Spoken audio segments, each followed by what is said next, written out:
Hi, I'm back with another video. Before we start, if you don't know me, let me introduce myself. My name is Survi. I'm an artist or illustrator, and this is my channel. Today, I'm going to show you how I made this one. This painting right behind me, as you can see. Okay, so let's get into the video.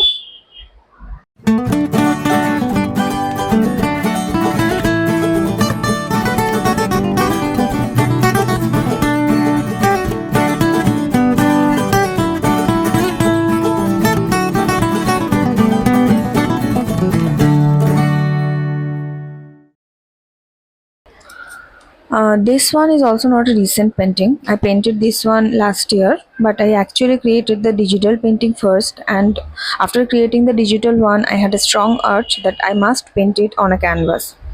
I really wanted to see how it looked on a canvas on my wall. Uh, though I could have printed it in larger size, but I thought it's been a long time that I have not done any canvas painting.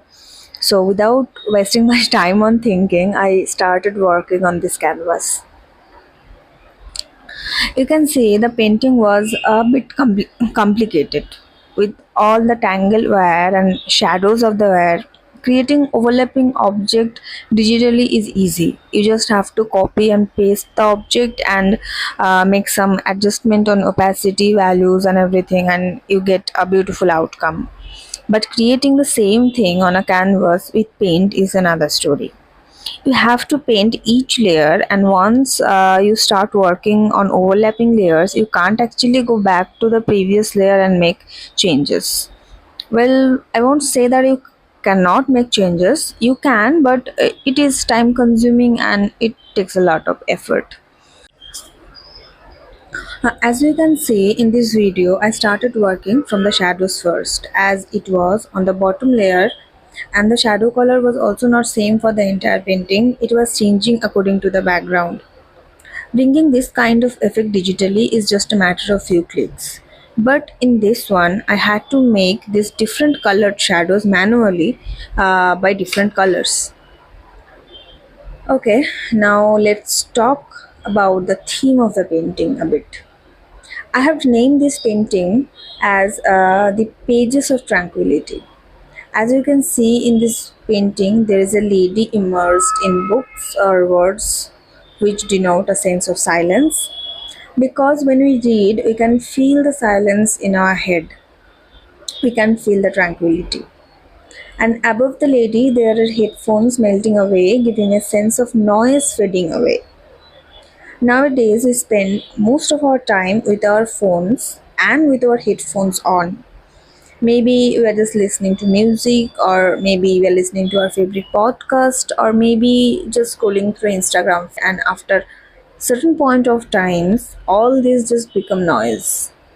And if for some time those noises melts away, this will be this beautiful silence, peace, and this sense of tranquility. When I was making it on my iPad, I just wanted to use pop colors and wanted this pop art effect with lot of colors and shadows and bright highlights. I did the same in the canvas as well. I painted the object with a base color, and then I used lighter shades for the uh, brighter highlights and darker shade of the same color to create shadows. And you can see the outcome. It's really bright and colorful. If you have seen this video this far, I'm really thankful to you. Your support means a lot to me. And if you like this kind of content, or you are into any kind of art or design, then do subscribe to my channel. And you can check all my other paintings on my Instagram page, which is Paper and Palette. And I do have another page for my gift shop, which is akibuki.upahar. And you can also buy my customized gift product from my website, which is www.akibukiupahar.com. Link for all these pages and websites are in the description below, so just go and check all my products, my page. And thank you all. Thank you for watching this video. Bye bye, and see you next week.